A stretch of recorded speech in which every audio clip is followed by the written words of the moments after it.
Welcome to Christian Podcast, where we look at the world and our own lives through a Christian lens.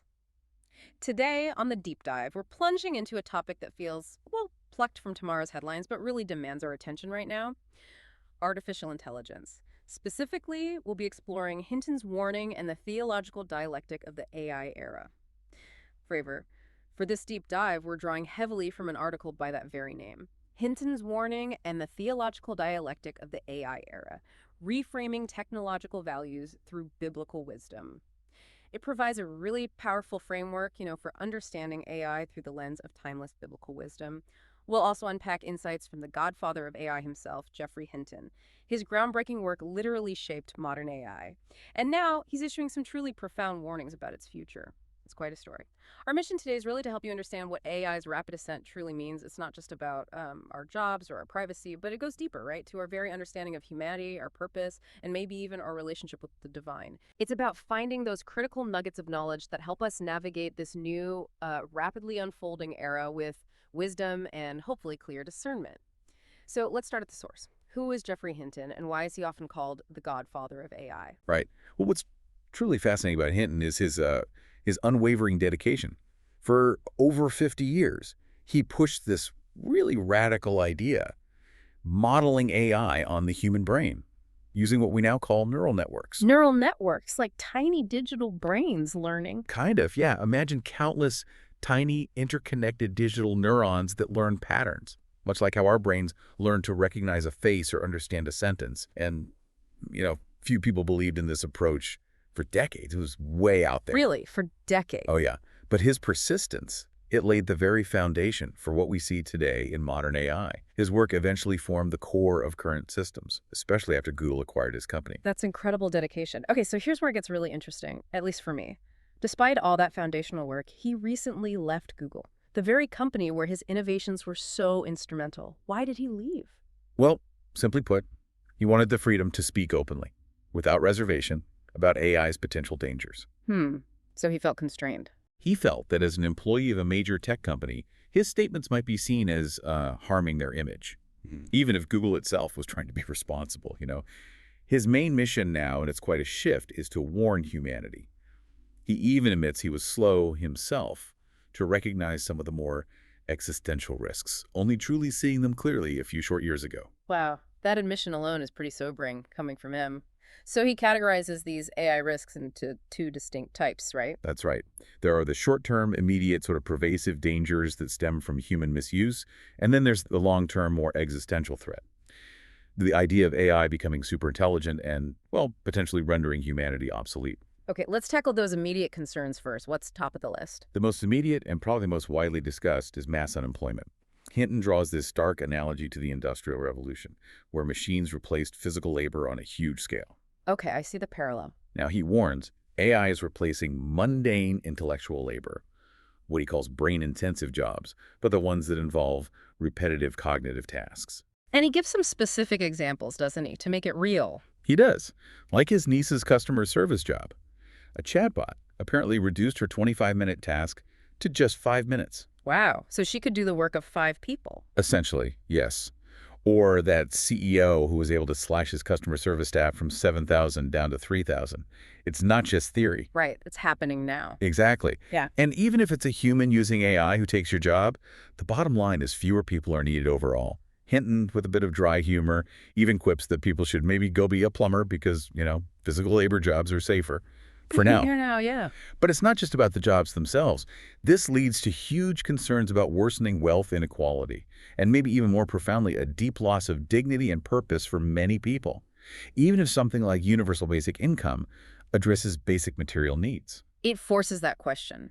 If AI does our work, what is left for us to do? What gives life meaning? Precisely. So beyond jobs, what other immediate dangers does he highlight? Thinking about like security and public safety.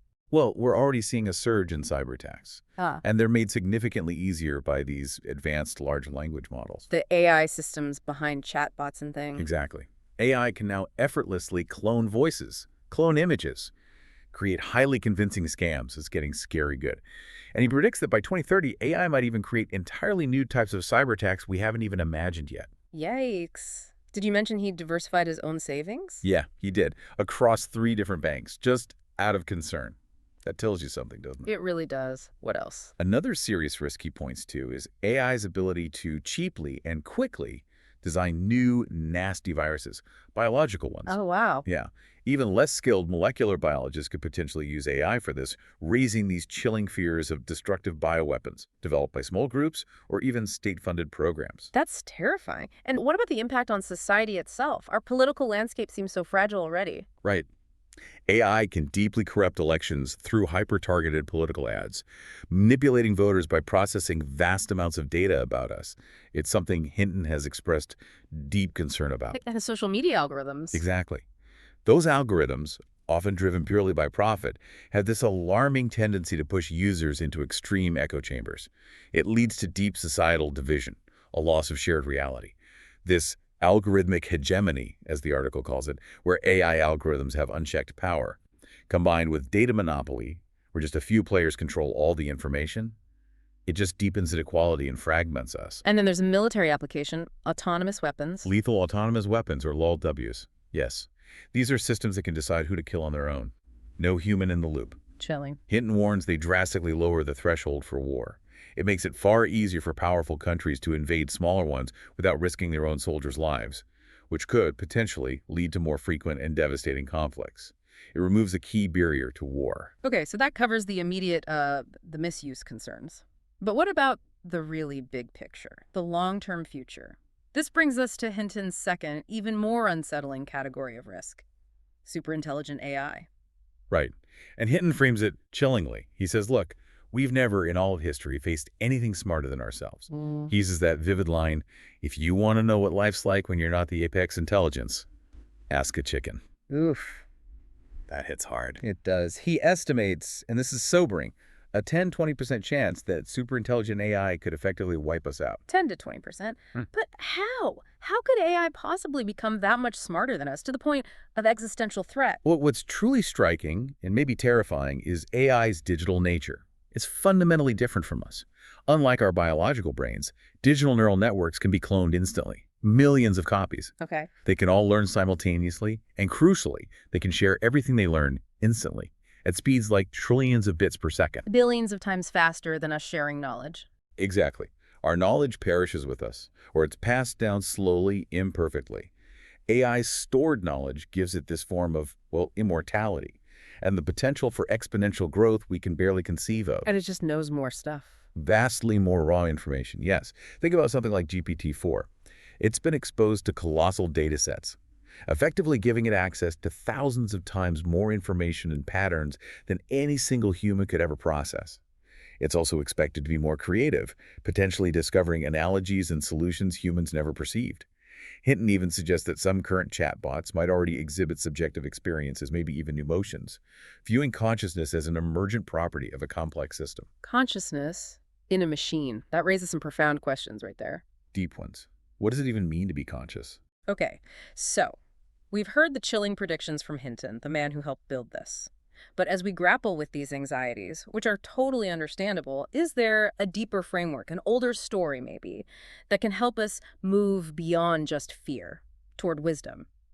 And this is where our deep dive really brings that unique perspective. The article, Hinton's Warning and the Theological Dialectic of the AI Era, argues that Christian theology offers a crucial framework. Precisely. It suggests that from a Christian theological perspective, Hinton's anxieties, and maybe ours too, reflect humanity's fundamental existential angst when confronting its own powerful creations. The core question isn't just what AI can do, but how its advancement interacts with and potentially subverts that foundational God-human world relationship. Okay, unpack that God-human world relationship idea. Well, the core insight isn't just what Christian wisdom tells us, but how it creates this dynamic tension, this dialectic, with AI's capabilities. It pushes us to define humanity not against technology, but maybe through it, guided by principles like stewardship. Stewardship. That seems key in the theological response. How does that fundamentally reframe our relationship with something as powerful as AI? Right. Genesis 1.26:28. It states humanity is created in God's image, right? And given stewardship or dominion over creation. So AI, as Arguably, the pinnacle of human innovation should ideally be an extension of this stewardship. Not us trying to play God. Exactly, not an arrogation of divine sovereignty, as the article puts it. Pope Francis said it well. Technology should serve the integral development of humanity, not become a tool to control it. It's a call to humility. Remember Psalm 139, I praise you because I am fearfully and wonderfully made.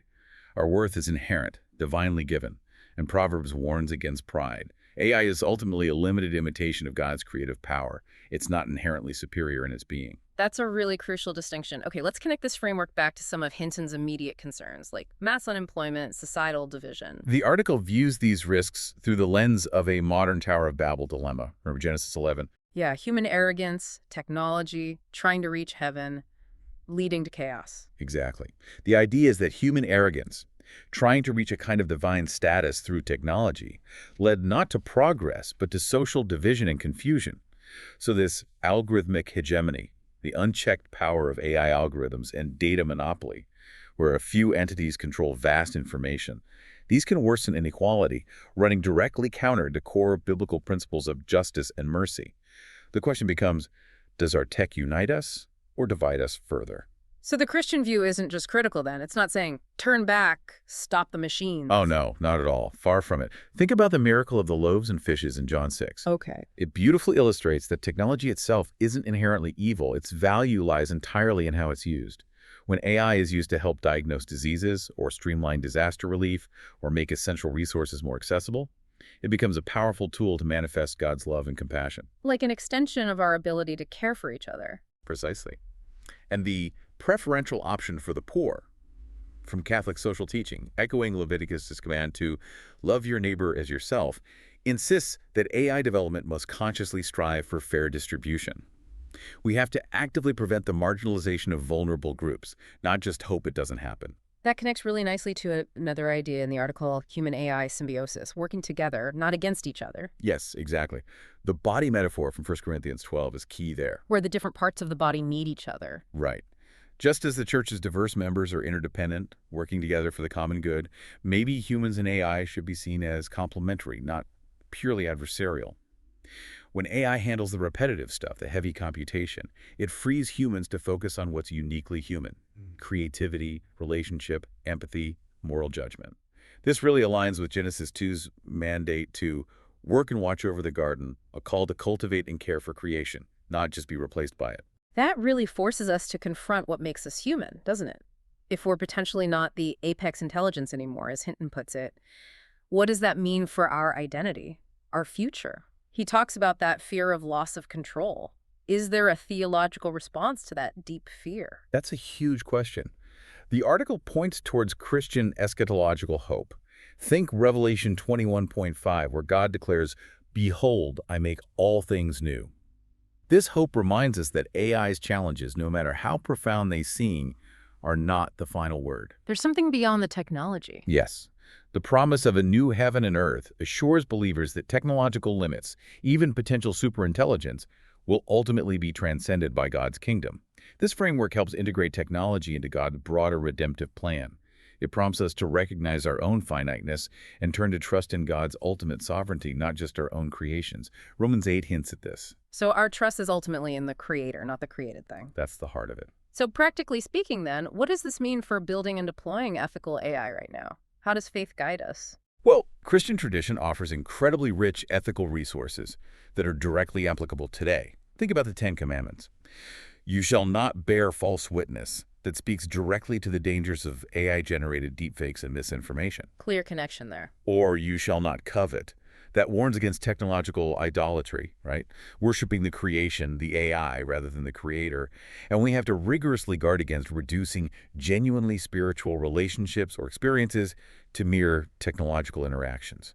John 4 insists we worship God in the spirit and in truth. That cautions us against, say, expecting AI pastors or AI confessionals to replace authentic human spiritual guidance and real community. Right. It can't be a substitute for real connection. Definitely not. The article actually outlines some specific Christian AI ethical principles we should consider. First, the priority of human dignity. AI must never infringe upon our sacred image, our inherent worth. For example, autonomous weapons should never, ever replace human moral judgment in life and death decisions. Absolutely critical. Second, Transparency and accountability. Algorithmic decisions need to be explainable, understandable, and developers must remain responsible for their creations. Proverbs warns about paths that seem right but lead to destruction. We need to see the path clearly. Makes sense. We need to know how it works and who's responsible. Third, ecological care. AI operations can be incredibly energy intensive. We have to consider the environmental costs, reflecting that Genesis command for stewardship of the whole earth. Good point, often overlooked. And finally, relational primacy. Technology should always enhance genuine relationships with God and with each other. It shouldn't create false or superficial connections. 1 John reminds us to love one another. Tech should help, not hinder that. So, bringing this all together, what does it mean for us listening right now, navigating this brave new world of AI? Hinton's warning is clearly an urgent call, a necessary jolt, maybe, to our collective consciousness. But Christian faith offers this profound perspective that seems to transcend just anxiety and fear. AI isn't the ultimate savior, nor is it inherently evil. It's a tool, a powerful one. Its ultimate value, its impact, seems to depend entirely on whether we develop and use it in a way that truly glorifies the Creator and serves humanity. Indeed. I think if we approach AI development with a steward's heart, if we regulate it with unwavering principles of justice, and if we consistently prioritize caring for the vulnerable and marginalized through love, then AI absolutely can become a powerful means to manifest God's glory in new and perhaps even exciting ways. Christians are called, I believe, to be watchmen in this technological tide, not blindly optimistic about every new gadget, nor despairing in the face of daunting challenges, but faithfully declaring, as Isaiah says, the arm of the Lord is not too short to save. That's a powerful note to reflect on. This deep dive has really shown, I think, that understanding AI isn't just about the code or the algorithms. It's really about reevaluating our deepest values, our very purpose, and our unique place in God's creation. So as you, our listeners, consider AI's rapidly unfolding future, here's a thought to take with you. What specific biblical principle do you feel is most crucial for humanity to uphold and prioritize in the development and the ongoing use of this incredibly powerful technology? Thank you for listening. See you next time.